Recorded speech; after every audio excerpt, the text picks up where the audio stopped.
Hello and welcome to Hearthstone. Silrace here with another starter deck, and this time we are talking about the Druid.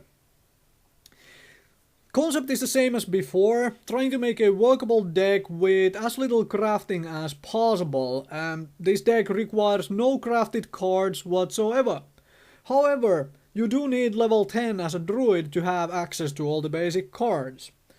It is a shame, at least I find it a bit of a shame, that the actual basic cards of the Druid don't have the sort of options you have with the later crafted cards, such as Keeper of the Grove and Wrath and so on, which ask you, do you want to do this or this? So you don't actually learn to play with that mechanic with just the basic cards. While wild growths are out of this deck, the two Innervates are in, simply because they allow you to bring higher casting cost minions onto the field earlier, such as being able to play Gurubashi Berserker on turn 3. However, always remember when you are doing something like that, you are essentially using two cards to get something out, right? And then if your opponent uses a single card to remove whatever you just brought on the field, you are trading two cards for one, which is not a good trade. So try to use Innervate in situations where you know you will get full, benefit out of using an extra card to bring something else onto the field. Let's be honest and say that Claw is an amazing card, and I don't think you can build a Druid deck without two of these in it. While the bonuses are temporary, they last for one turn, this thing also stacks up with your class ability Shapeshift, which altogether makes it 3 attack and 3 armor for the turn, allowing you to pretty much remove any 3 cost or lower minion from the board.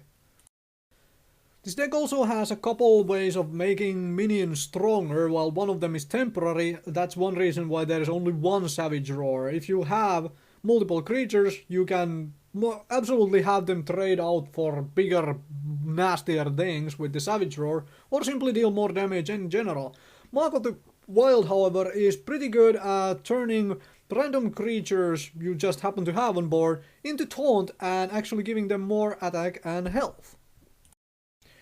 As if Claw wasn't good enough removal already for early game, being able to drop Kobold Geomancer on turn 2 and following it up with a Moonfire to be able to remove majority of the other 2 cost minions from the board is pretty good combination in my honest opinion for the early game.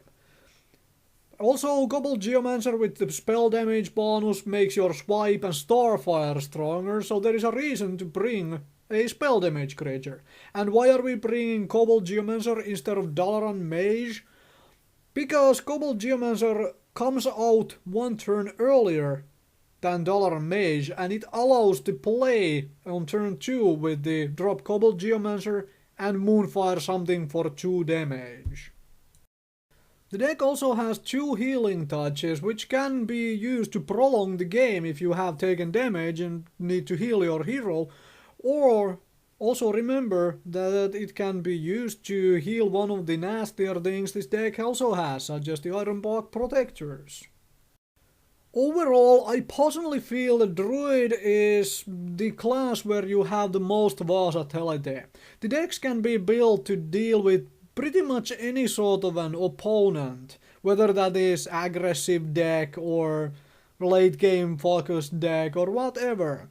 So if you are looking for a class to play, a single class, where you, want to craft all the cards and play that class, I would heartily suggest the Druid.